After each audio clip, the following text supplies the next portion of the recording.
Yeah. Oh, you laugh. I know, that's always very funny. No, wait, the introduction, you should wait for the introduction. The introduction is the funniest one. Oh my Okay, gosh. Michelle, go.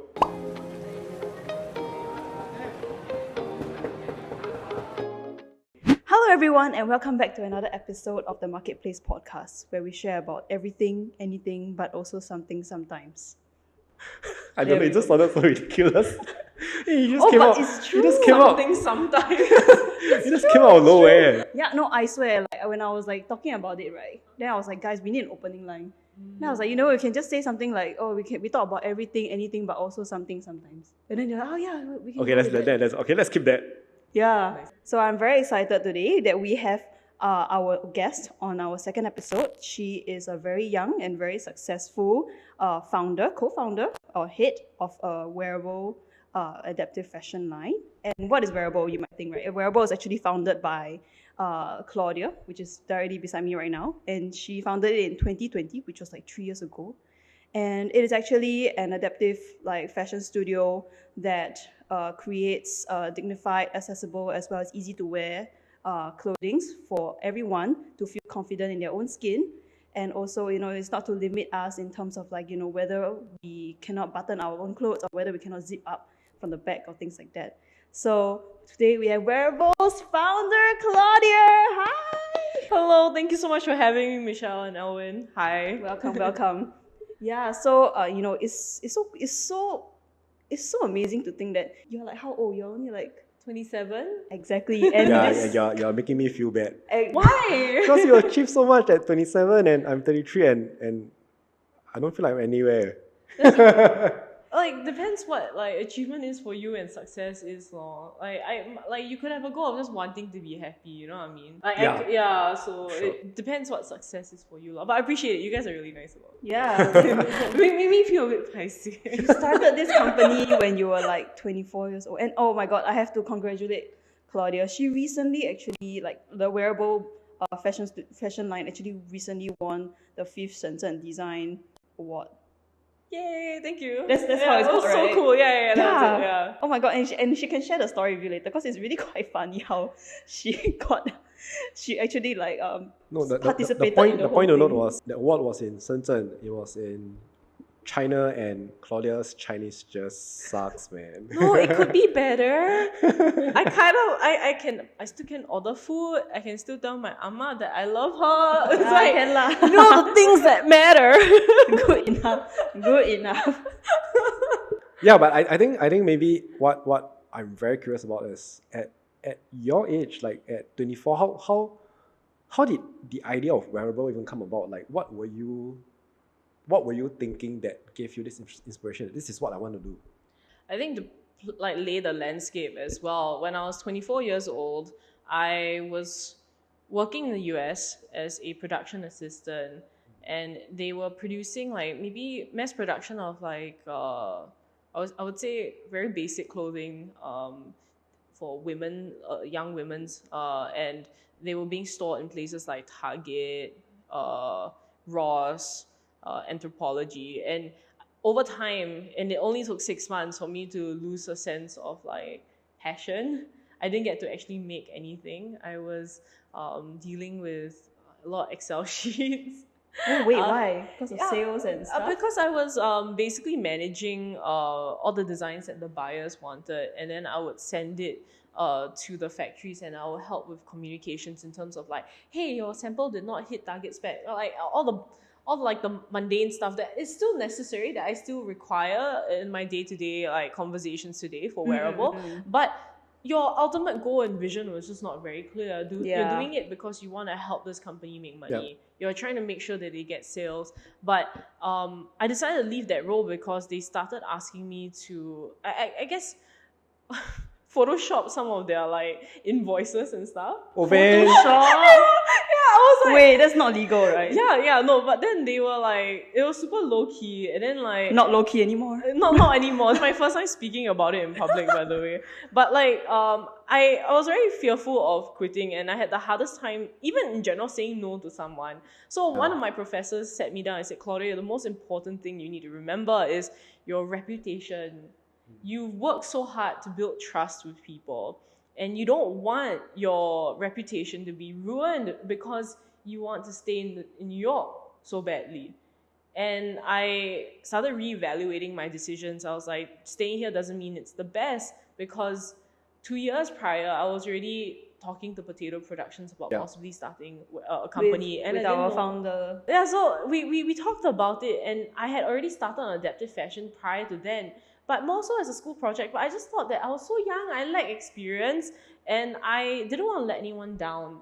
But I realized that other people, other companies were starting up in the space, and I did not want to get left behind. I was so passionate about it. I am remaining in New York, but I'm not getting to do what I love. So what's the point? So I moved back home, and we were given this amazing opportunity here at Potato Productions. And initially, Hans was saying, let's start the company with your name, like Claudia Poh, like other fashion design brands. And I'm like, no, I don't care about if you don't. I don't care about a brand that's in my name. And I don't. If you tell me there's like another fashion brand that like starts with like Jackson Tan, or like, it has no meaning unless this person has done significant things with their life, right? For different values to be imbued to that name. I don't want to introduce myself in that way. It's not about me anymore. And if I have only 5 seconds to introduce myself, what am I going to say? So that's how Werable came along, because the name is also a play on the words "we are able." I like that. Yeah, really like that.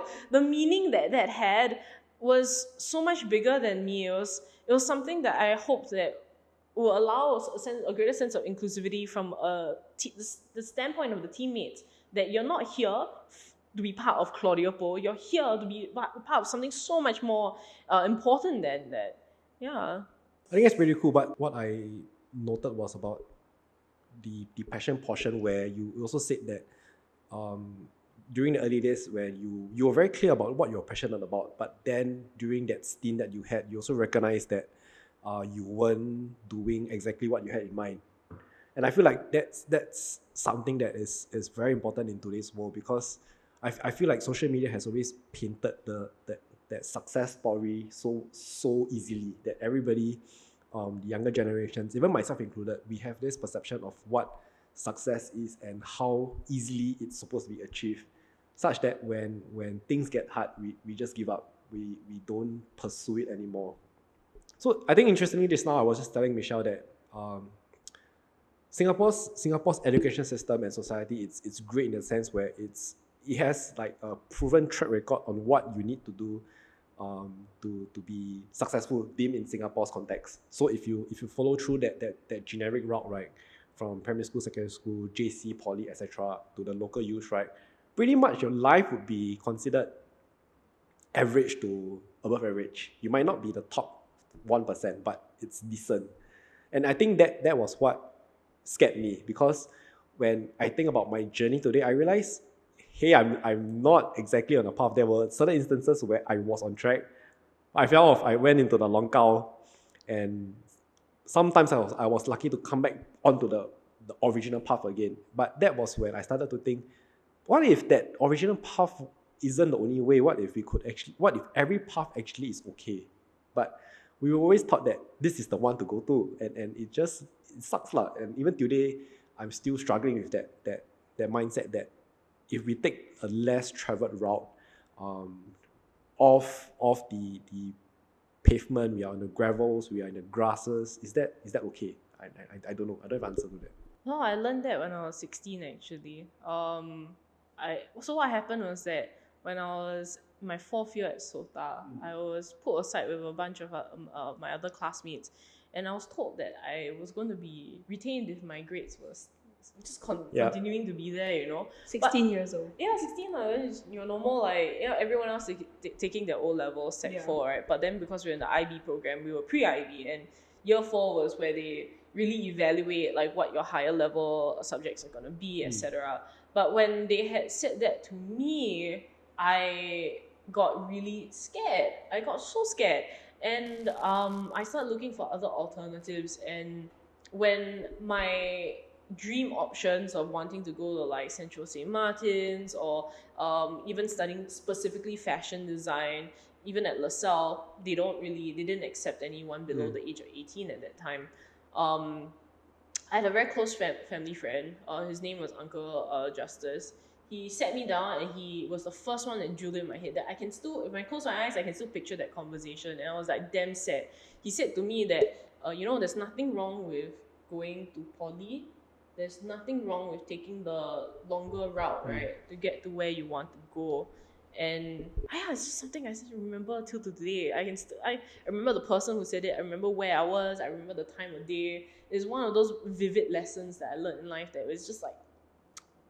Sometimes that one person's words just stick with you, you know. It really just sticks with you. Totally agree with that. I think on the journey portion, right? So my early days of schooling, I felt like my trajectory was chosen. So I went to my primary school because it was convenient lah. So my primary schools are always based on convenience. Yeah, my parents could drop me off and my brother concurrently at the same school itself. Then when I finished primary school, I thought by default I would have gone to Montfort Secondary because I was in the primary school, right? So and my dad and my brother were also in secondary school. So to me that was the default path. But my parents said, no, you cannot go to Montfort because back then Montfort Secondary School was deemed as like Abeng school lah. Yeah, so they wanted me to go somewhere else and they chose for me. Basically they chose my options on which school I should be going to. Thankfully I went there. I also got there, and when I reached my upper secondary school days, right, where you actually needed to choose the subjects that you needed to study, it was also chosen by them because they felt like this was the best combination to get me to JC. But jokes on them lah, because I didn't do well. I flunked prelim and I couldn't get into any of the JCs actually. What's your L1 R5 or prelim, whatever the thing is? For prelim I got 49. 49 means like I had many E8s and F9s lah. Yeah, like cause how does the math work again? Is they take the number at the back, right? Yeah, so let's say so you get B3, then they take the number 3 3 plus 4 plus 7, something like that. So I had multiple E8s and F9s, and I can still remember that my A-Maths paper I got 20 marks. Because I didn't study, I don't know shit lah when I look at the paper. Yeah, I couldn't do anything. So then my principal said, Elwyn, if you don't drop at least 2 subjects, you're not going to make it. So the ego in me said that no, I'm going to prove you wrong. I'm going to not drop anything. I'm going to continue with everything, and I thankfully I made it lah. So I took the results and showed, hey, okay what? I never failed. But yeah, I couldn't make it to JC lah. That's the point, and that was when my poly route started. But yeah, I think it panned out well, all things considering. But definitely not like Michelle lah. Michelle's route is really the typical A student route where she went she hit all the milestones, man. Secondary school, JC, and then into local U. So not A student, not A student. I call it the safe route. So I think a lot of people when they think about like, oh, you know, you go primary school, then you go secondary school, after that you go to JC and then you uni and then now you go and work, right? They are like, okay, that's a very conventional, normal route. But for me, I chose I think the biggest difference when it comes to like the choosing of your academics is like during tertiary. So when you're choosing between poly and whether you want to go JC or like institutions. So for me, I decided I want to go JC, but there was no like, oh, A student or what. It was really because I didn't know what I want. Like poly is like, okay, there are many courses. You can do engineering, you can do business, you can do I don't know. Oh my god, my brain not working. Your further choices. Yeah, but I didn't know what I want. All I knew is that if I were to go to JC, I just need to make sure that I choose subject combinations that I know I would do well in. So that it's a very safe thing that it can get me beyond tertiary education. But it wasn't like, okay, after that, if I'm in JC, I confirm can like do well and then go to a good university. I feel like it was kind of like a decide now and then like when I get into that university or when I get into that course, and then after that I'll decide, okay, I'm gonna work hard, and then I'm gonna plan ahead once I'm in that journey. No, Elwyn, you said something earlier that I do think that we all have the tendency of doing. You said all things are pretty good. In some sense, in hindsight, everything worked out for the better. I do think that I do that to myself quite often because that's how we also use it to validate who we are today. And I do think it can possibly be difficult because over time we don't view the past in the same way. We use it as a way of explaining who we are now. Yep. Yeah, and I'm trying not to do that also because you might have had a fantastic experience, but because you're going through a hard time, you're gonna say it's all for nothing. And you it's a disservice to everything that you've loved and enjoyed up to now also. And likewise, you can idealize the bad things that happened and say that it was good as well because it's led you to who you are today because you're so successful. I go by that. True. Like, in hindsight, you twist the past a bit. Yeah. That's true. Because prior to Potato, I was in a organization that I shall not name. life was bad there. Like Censorship. It was mentally very torturous. That 1 year that I was there, I was constantly questioning myself if I was capable at my job because of how I was treated by my direct reporting officer lah. It was at a point where every morning when I get up, right, I would sit at the corner of the bed and it literally just went.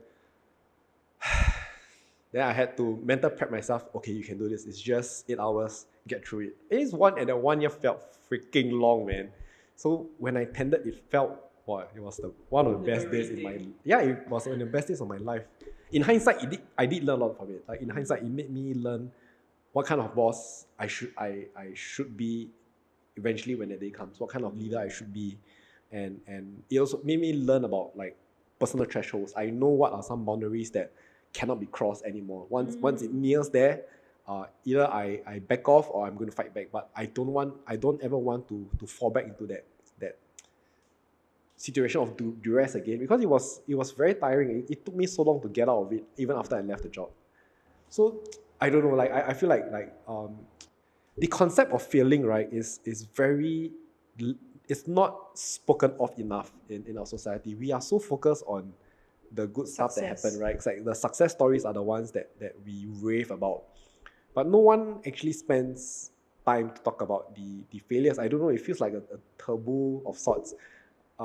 It is lah. Like I feel like maybe it's the Asian culture that I would I'm not trying to like stigmatize that. It's like, true. It's like Asians- we are Asians. We are not Bijans. We must get A's only, you know what I mean? I haven't spent enough time on Reddit to know this. Yeah, like because if we do just a little bit bad only, right? It's like, oh my god, we're disappointment already. So it's like success is like, when we do so badly, people will be like, they only see that failure that we had, but they don't see the plateau of success that thus far Asians have maintained. Perhaps like in their studies or whether it's in their career. And then the moment they hit a downfall, it's like, oh my god, everyone's talking about it. Your aunties, your uncles. I didn't dare to go home. Back then when my results, I didn't do well. I didn't dare to go home. I was like just loitering around school, my void deck, because I don't know what to tell my parents that I flunked in the exams. I actually do think my parents have always been like quite understanding of Nice. My subpar grades. That's so good. Until though. university, when I hit university, it was very different, guys. I was like, do you know what is at stake? We had those conversations. Claudia, pull your socks up. But growing up, primary school, secondary school, my dad always said, Claudia, you don't have to be top of the class. Just need you to pass. If you pass, you can get on to next year and you get to do what you want to do. Don't you want to do that? Yeah. Do this for yourself. You were saying you want to go to SOTA, right? You want this, right? So please, just pass. I mean, you did, right? And like, it changed. Eventually that changed because it depends what is at stake.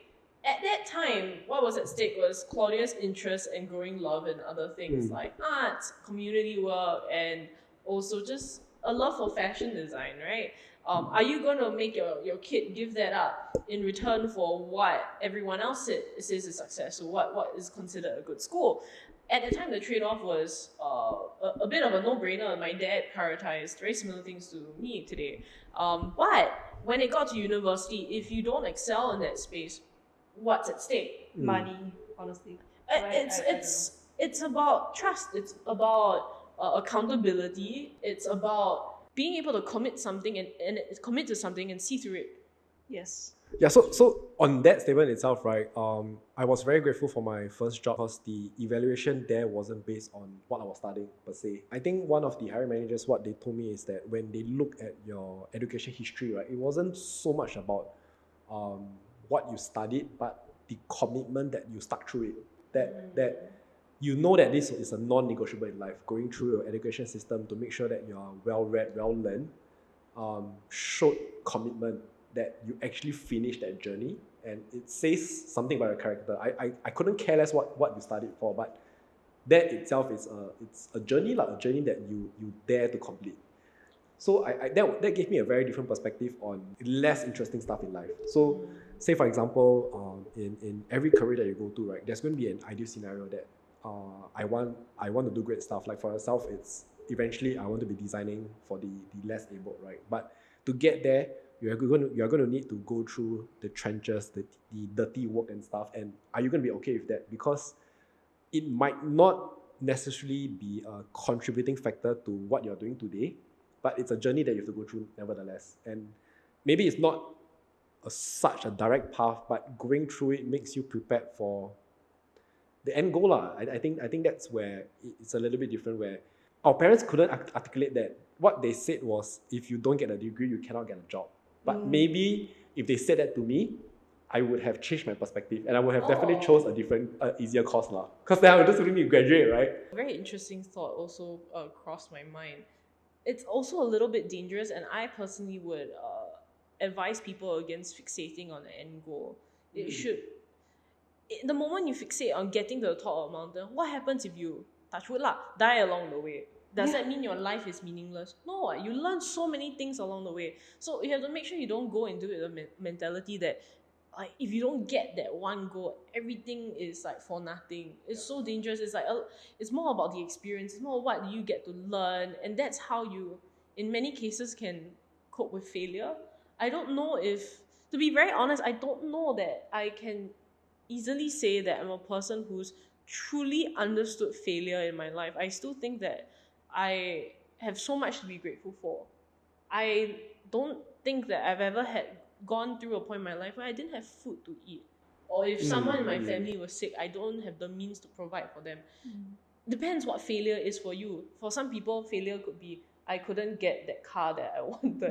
Or that job that I wanted. But for me, failure would be disappointing the people that I love and letting them down.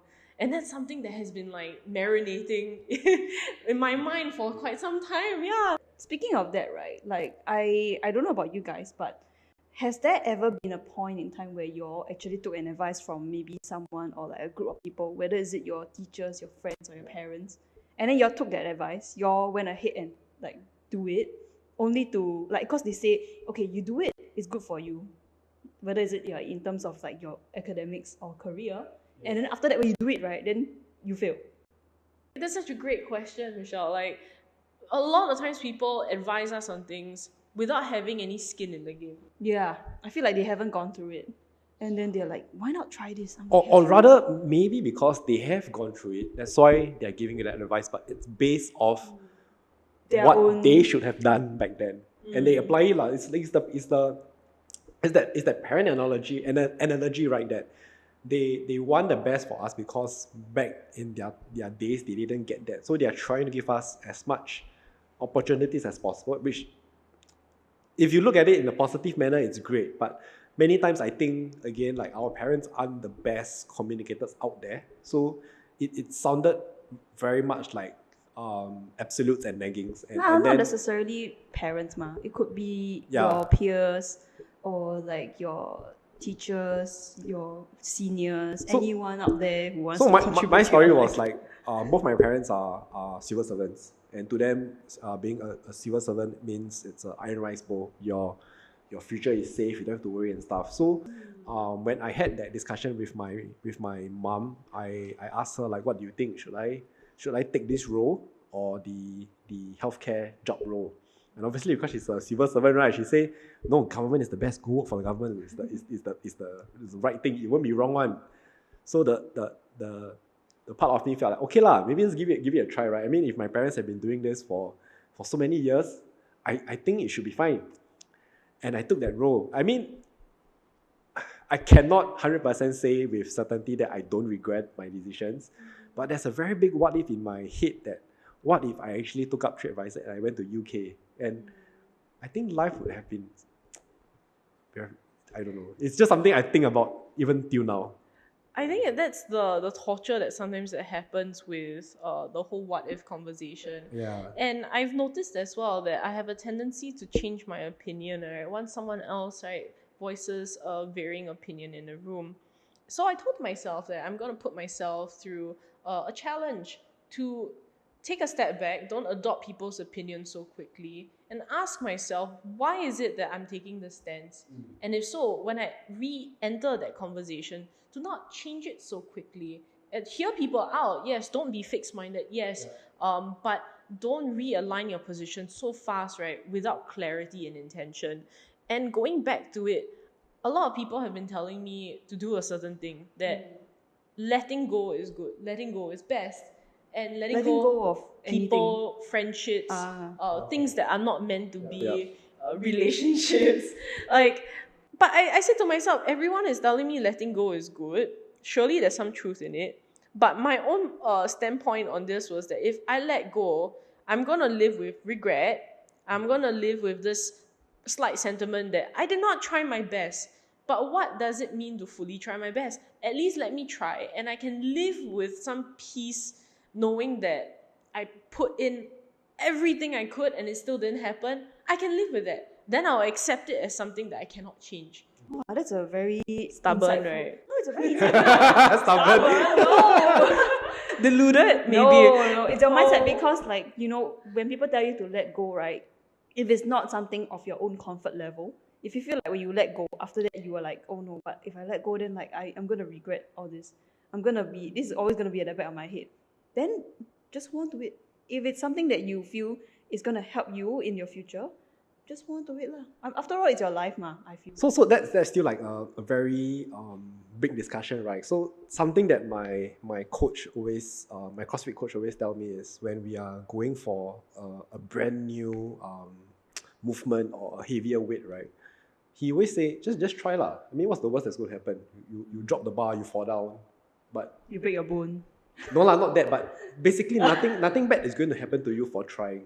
It could And happen. just pick it up and try and see what happens next.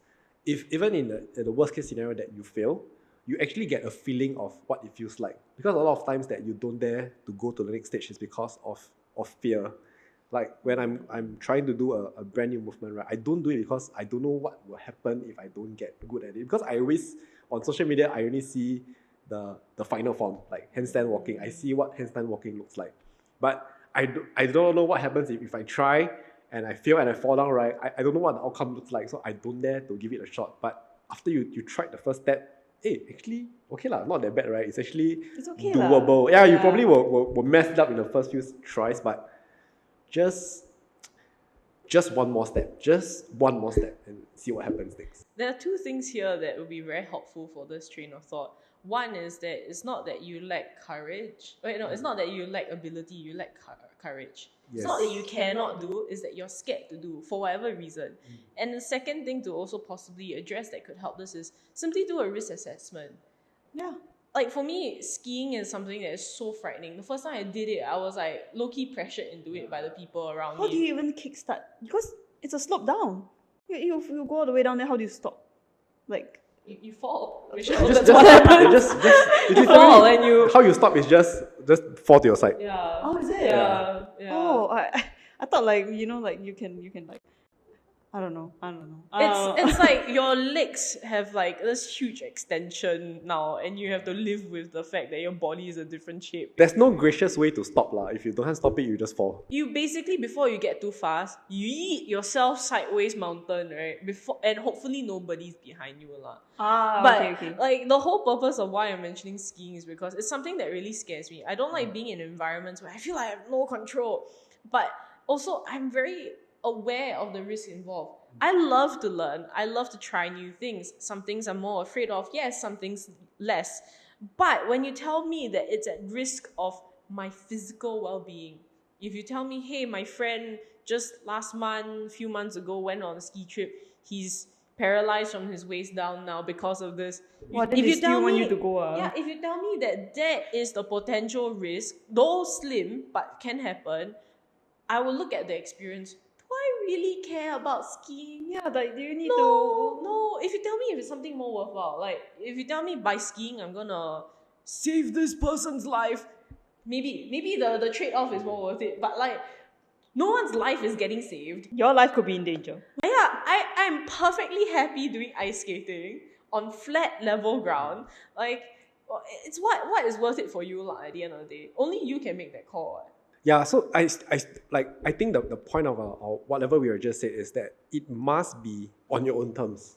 Yes, it must be something that you can live with. I feel as especially when we were younger, even now, like we hold ourselves to a standard of others, not ourselves. So like that's something that I'm also guilty of lah, where I gauge my life based on how the people around me are leading their lives as well. I use that as a like a sample to see whether or not I'm on the right track.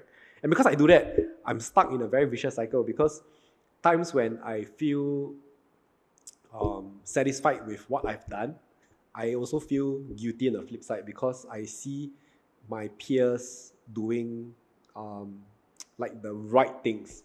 I see my peers climbing the corporate ladders and stuff, right? And yet I'm not. I feel guilty for being comfortable and happy, if that makes sense. Like, because I feel like at my age I shouldn't be there yet. I should be grinding, because see, our government's mindset is like you retire at 65 to get your CPF, right? Or was it 55? 65. 65. My mindset is that you can only enjoy life when you retire. So when I'm doing that now, I feel bad. I feel like, hey, Elwyn, how come you are being so comfortable when your friends are grinding? You haven't earned your stripes yet. Yes, kind and of vibes. I haven't thought about that. I don't know, and I'm struggling with that. That is something that I've been struggling for the last couple of years, and I have a lot of conversations about this, trying to figure out what's next lah. And it's something that I don't have an answer to. But we haven't asked Michelle also. Like, what was the last time you did something that someone told you was good but it didn't work out? Okay lah. I was just telling Elwyn about this. So I think I'm quite of I listen to a lot of people's opinions. Like last time I used to absorb them a lot. So whatever people tell me, it kind of shapes my opinion about something. But I think there was a point in life where it did not fail, but when I was selecting my universities and my courses, right, my dad kind of like he did it really at my own interest, at like, if this is for your own good kind of thing. He was like, okay, when you apply for uni, it'll be best if you select a course that is related to like infotech or like computing, engineering, that sort of route. And I'm like, I'm over here like, I don't foresee myself learning like Python or whatever they're doing now. I'm like, oh my god, I'm gonna like lose all my hair at this point in time. It was like, okay, I know that he wants me to just succeed in life because it was an up and coming thing. It's like a needed skill set that you see a lot of people e-commerce. They are all looking for all these what's the term for that? What, engineering? I'm not too sure about developers. Yes, developers, software like, developers. Yeah, and he wanted me to put that, like, he wanted me to get into a course. So I told him, I was like, okay, I will respect your suggestions, but let's have a compromise. I'll put this as my first choice in all the universities that I apply for, but my own personal first choice, I'll put it as the second choice. And if in any situation, any of these universities got back to me and offer me my personal first choice, I can go there. I can go and get my personal first. I don't know why I was like, okay, I'm just gonna like respect my dad's decision. That's Is that super respect brave. though? I'm How not do you sure. guys define respect? I see it as like, they are not doing anything to harm me. So for that, I acknowledge that they are doing it really with that mindset. But just before that, you said that you cannot imagine yourself doing computer engineering. You feel like your hair will fall out, you'll be super stressed. He just really wanted me to have a very successful career, perhaps. Yeah. In that aspect, like earning a lot of money, or like at least, I will have a stable enough career. But yeah, guys, the issue here is that there's no guarantee in life. exactly. When you enter education and you exit it into the workforce, there's no guarantee that these trends are as predictable as they may seem. life is plagued with so much uncertainty.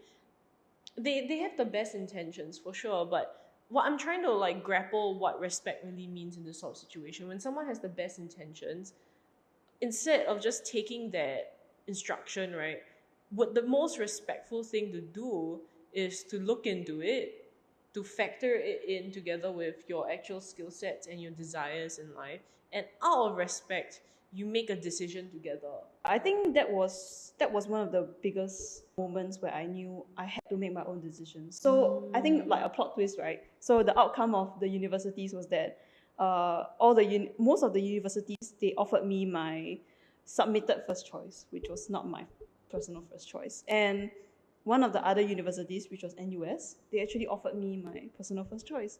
And I told my dad, I gotta go. And he was like, okay, you can go. That was a like, damn big yeah, he gamble, agreed. man. That was a very big gamble to take. Yeah, it was a very risky gamble, but I guess it just worked out, and I'm quite fortunate to say that, like, luckily it worked out. Maybe because NUS computing is really quite high up there, and my grades are not that high up there, so they gave me my second choice. But he respected your decision. Yeah, he did. Yeah, so it's kind of like a mutual. Yeah. A relative of mine went into triple E, Electrical engineering and something lah. I can't remember what lah. But they went to that course because parents said that was a good choice to go, and also because the dad was a mechanical engineer lah. So it kind of made sense to go down that path, right? So what happened was halfway into the course he dropped out because he couldn't do it lah. He couldn't manage the stress. It was just not his cup of tea. So, like, to your point on that, like, it was a gamble that you won. It was damn lucky that your last one of the choices came true to you. Imagine it didn't and you were in that course. Ironically, Oh that was really my. the last offer. Yeah, All the man. universities that offered me, right? NUS came back last. Imagine all the letters you open, like, oh shit, is that computer? Oh shit, is that one again? Oh no! Like Infocom security. So I think our definition of respect in Singapore or in Asian context is actually, I think, it's fear. It's not respect.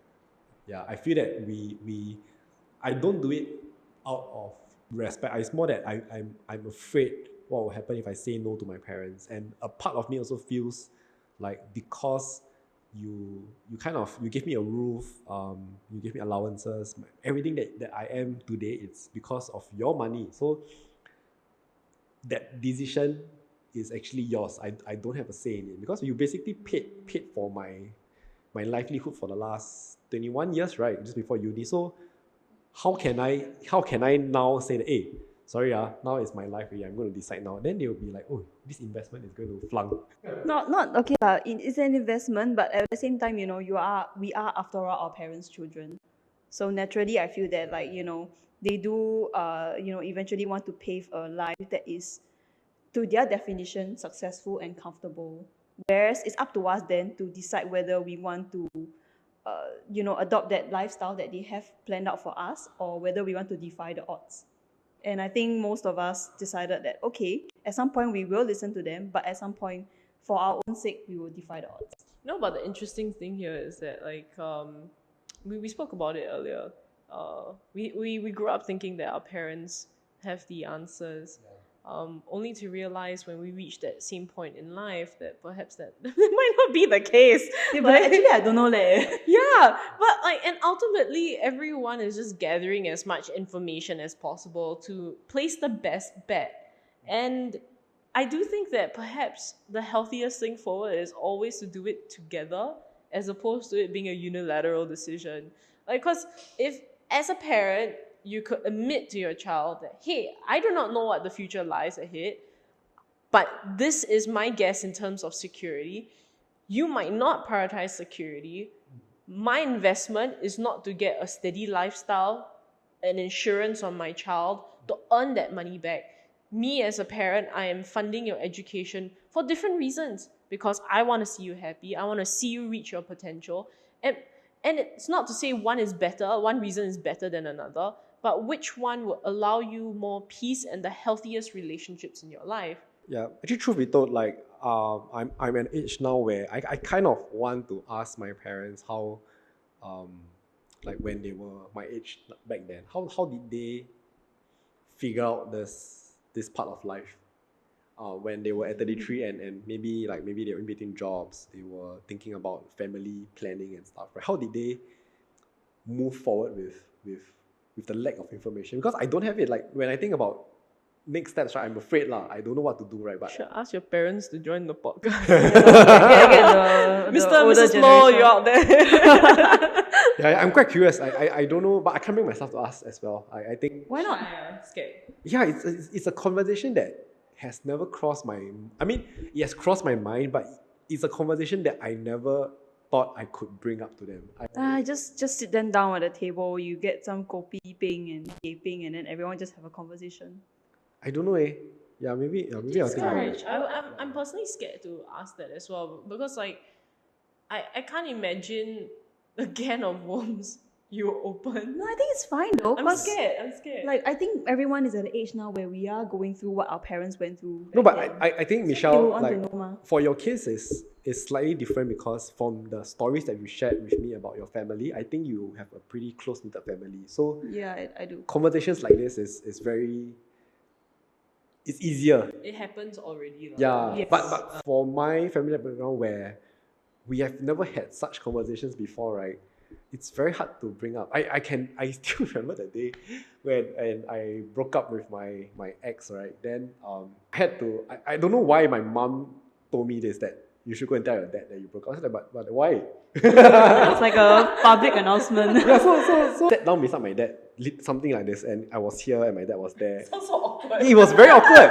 And I told my dad, hey, I have something to tell you. And we just sat there for like maybe a good 5 to 10 minutes of not saying anything. And I just like, I broke up. It was the weirdest conversation ever. But Okay. yeah, okay. so to your point, asking that kind of questions is very hard for me to bring up. I don't know how to. Yeah. But I feel like when it comes to like different stages of our lives where we don't know what is ahead of us, right? I feel like the best thing to do forward is always to take risks. I mean, like it's what you said. What it's like if you don't try, you never know. So why not just try, and then from there you figure it out, lor.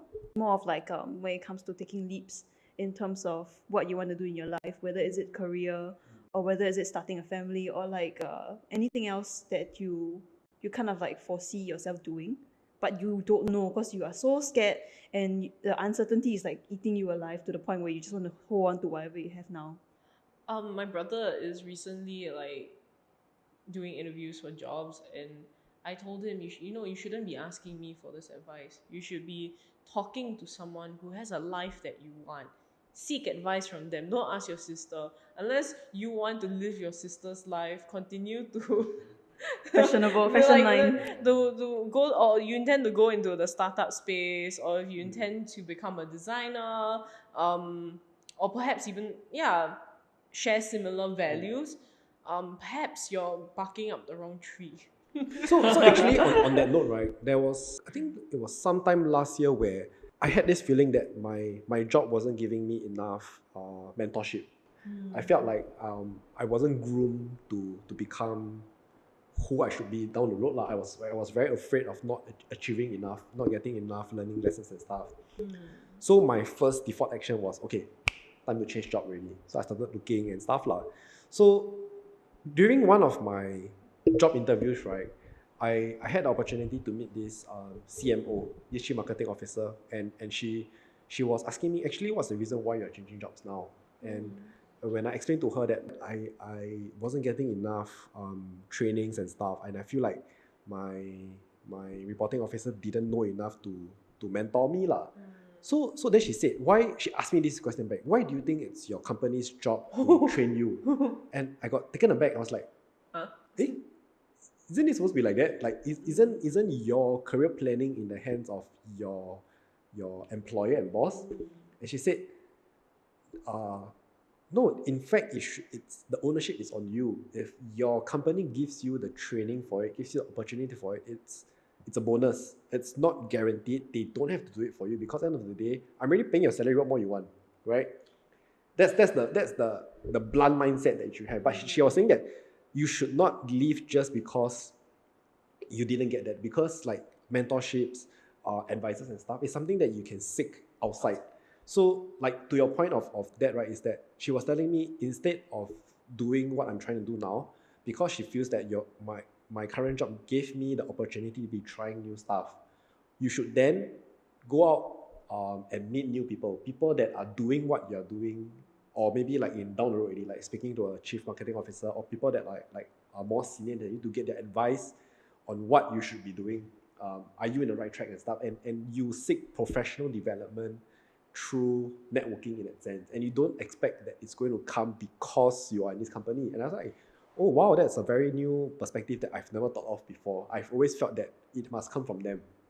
It's very fair to say that, yeah, because I think it's also unrealistic to want and hope for many different kinds of fulfillment and engagement from one entity or person. It's the same thing with relationships and friendships. You might feel intellectually stimulated by your friendships, by your work, and your, I would say, pursuits outside of a relationship. And if you have expectations of that from your partner as well, that could potentially be unhealthy too. If you do get it, it's great, but you shouldn't be resentful if you don't. It goes back to what your CMO friend was saying instead. It's a nice to have. You're never entitled to anything. Not necessarily yeah, I think it's a sense of entitlement.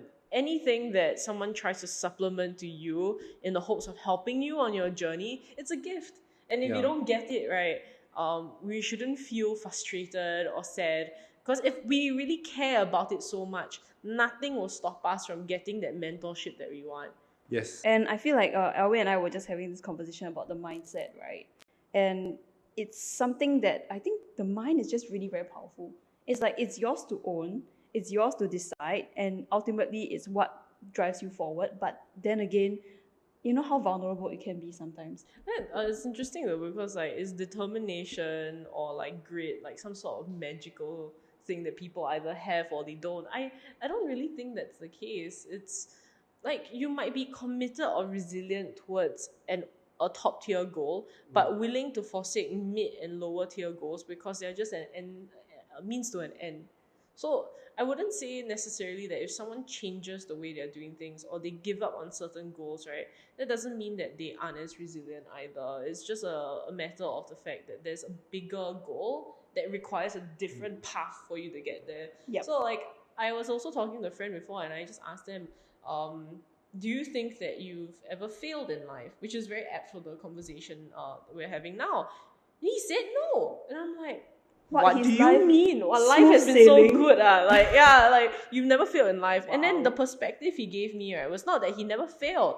Is that things did not turn out the way he expected to, yes, but he found different ways of achieving it.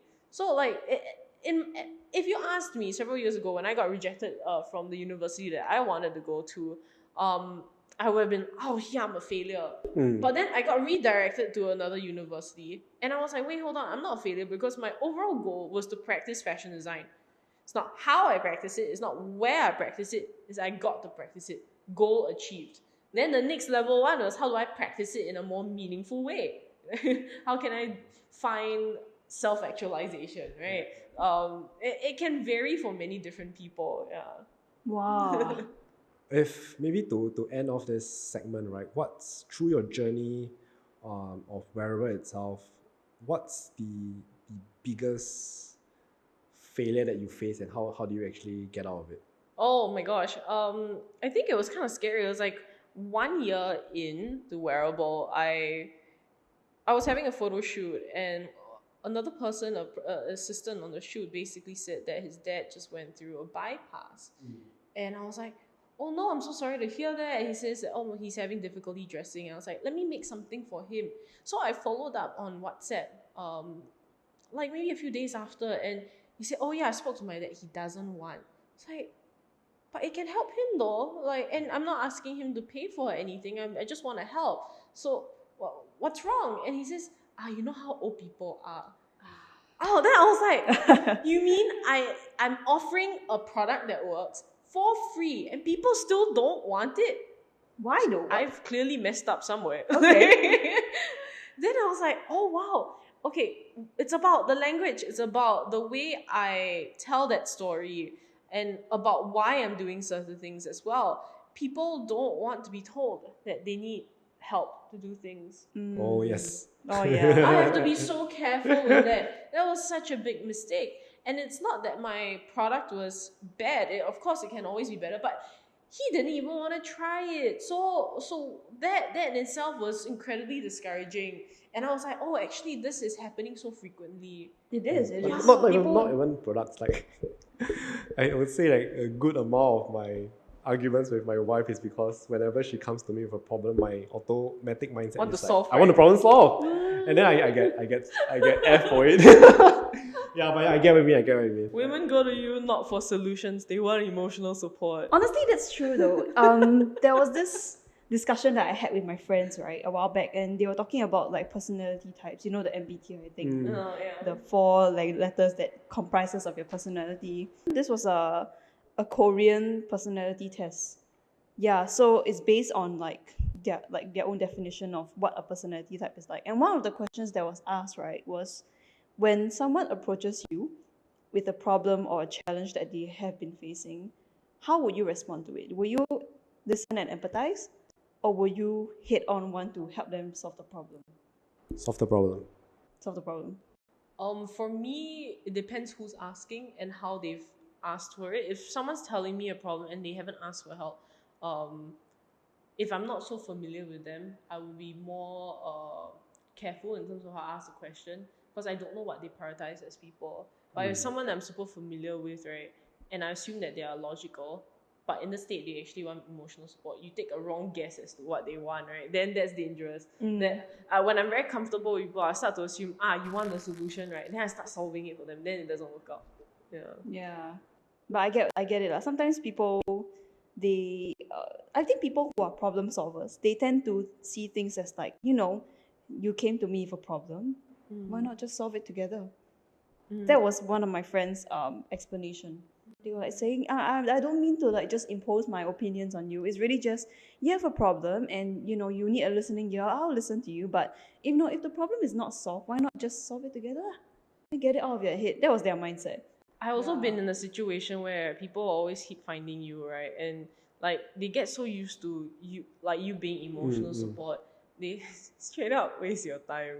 It's like it's always the same problem, and then it's not solved, and they're not doing anything about it, but they just want to talk about it. I'm like, I feel like my time would be best spent. Yes, I want to be there for you, support you, yes, but I'm more effective as a problem solver. There was this video I watched on get it. TikTok recently. So it's like it shows like the point of view of you managed to get your friend a good partner after all the failed relationships, right? Then as you are looking at the new couple and you realize that your friend is the red flag. Oh my god, I know what you're talking about. Yeah. Wait, is it the guy with the pen? There's a few replications of that, but yeah, it whatever was you just said just made me think of that because it's damn funny. I know. I literally came across that it was like they remixed 2 songs. Yeah. So the first song is A Glimpse of Us. It's like a very very heartwarming song, and then this one is like a party rock. And you realize, Like, she is the problem. It is, but I would say that like it's in the moment it might seem like one person's problem, but it takes 2 to tango. Yeah, It's who true, knows? it's true. Maybe that person likes a red flag. Which is also a red flag. So it's By the 2 red way, flags together. Yeah, no, I think everyone has their own things to unpack, and there's no such thing as perfection anymore. Yeah. As long as we try our best to be kind, to be decent people, I think that's a very high bar to try to reach already, but necessary. Yeah. I think being kind is underrated, especially in today's society where life is really so hard. Just don't have to be an ass, right? That's a nice way to put it. Like life is really harder. It's really hard enough without you trying to make it even harder, really. So why not just be kind, lor? Yeah, we recently had a durian party at Werable. Yeah. We got like a whole basket of durians, and we were at Bedok, and we just put a small table outside, and we're like, anyone walk by can have durian with us. Oh and my god! It was so much fun. Oh but also, shit! I like, should have walked by Bedok. Yeah, no, like but someone literally looked at me and was like, "Why are you doing this? How lot money is it?" And I was like, "Uncle, we don't need to have much to want to do something nice." And I'm just like, I just moved here. My office just moved here. We're just up that road. Like, you know, come visit us. I just wanted to be able to get to know people in this area. That's all. And you don't have to worry so much that there are strings attached. So I realized that the only reason why I've got that mentality is because people have extended that kindness to me before. Pay it forward. Yeah, exactly. And I think that has developed the most like healthy form of giving in my life, because you give without expectation, and when you give without expectation, there's you attain a little bit more peace. Yeah, Yeah. I think it's true because I don't know why, but I feel like when people help another person expecting something in return, I feel like that mindset is a little bit toxic. Like nothing wrong with doing that because it's like a a win-win Oh man, situation. I remember this mothership post where the family lost a pet bird, Bird, but the then songbird kind of bird lah. I think it Parrot. was a lovebird, so I don't know what lah. Oh, But lovebird, yeah, anyway, not songbird, what sorry. happened was the somebody found it, and when they returned the bird, they expected Money. A reward. a reward money. Like the hell. If I didn't recall wrongly, was the bird just flew into his house and he saw it lah. Then Then he why so, is he? so he gave like an emotional duress kind of situation to say that I cared for your bird, I got a cage and I'm really like emotionally attached, but I returned it to you. So He wanted to keep the bird. so what? And So he still so returned the bird. yeah. So what are you giving me in return for what I went through? But like what the hell? I think it's just probably everyone was raised a different way, and like some of us, we thrive on being praised, we thrive on being rewarded, and it's not necessarily a bad thing, but it's most definitely how a lot of us have grown up, right? It's like Yeah. you score A on a test. Your Good parents job. will buy you well something. done. Yeah, get you an Xbox. Like- Wow, I wish. Xbox. Yeah, and that doesn't. These sort of interactions shape our mind, and they don't disappear when we become adults.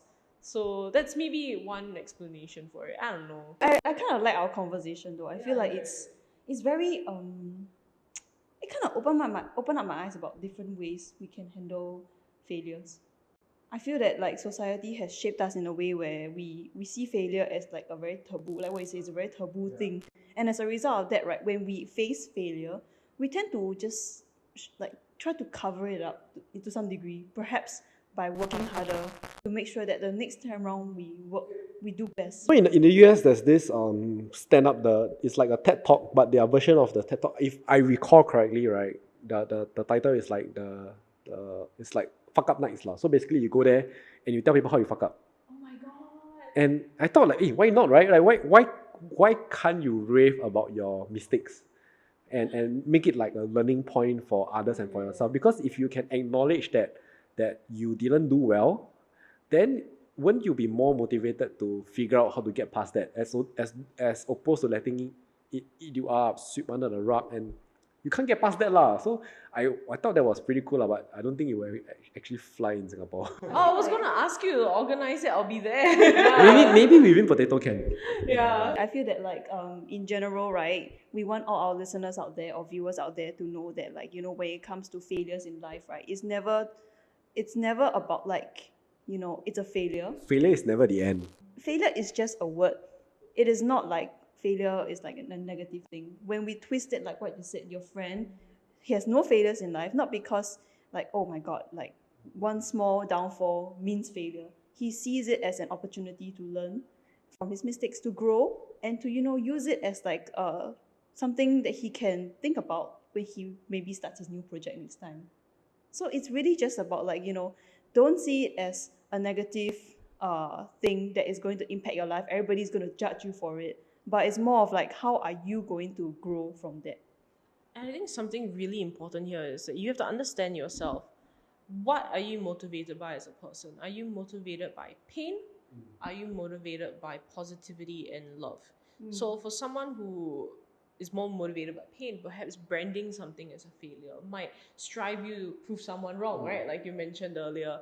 And that was also something that I faced when I was being told that I was going to retain. I was like, I'll show you, like, I can do this. Like, I believe in myself even when you don't believe in me, that kind of mentality. But I've really changed because, like, I just do more work when I feel loved, when I feel that people are loving what I do. I thrive on positive like reinforcement and feedback, and also like am a bit more sensitive towards pain. So depending on what's your Threshold? yeah, your threshold, and and what your preference is and who you are as a person, you might want to choose the right pathway that would tickle your fancy, basically. And ultimately, like either one, it's not good to be too far on one extreme. I'm too adverse to pain sometimes, and someone who's adverse to pain can be very I guess uh unmotivated. If like there is no pain in life, it might not be good to be in a situation where you're only motivated by bad things. Yeah. Right? Yeah. So some I'm still trying to figure it out too. Whereabouts on the spectrum would be great, and what has worked for other people. And I think that'll be amazing to learn from anyone else, really. I'm on that journey, and I'm trying to find more people who will be able to add to that thought. Yeah. And with that, we have come to the end of our second episode of the Marketplace podcast. So thank you, Claudia. Thank you so much for being with us on this podcast. I think it's really, really we really learned a lot of things today based on just that one topic about how do we define failure? Or how do we not really define failure is one thing, but how do we face it? How do we perceive it? How do we leverage on it? So yeah, that is the end of our second episode of the Marketplace podcast. And for more, you can like, share, and subscribe. And then tune into our Spotify to listen in. And once again, we'll see you next time. Bye. Bye.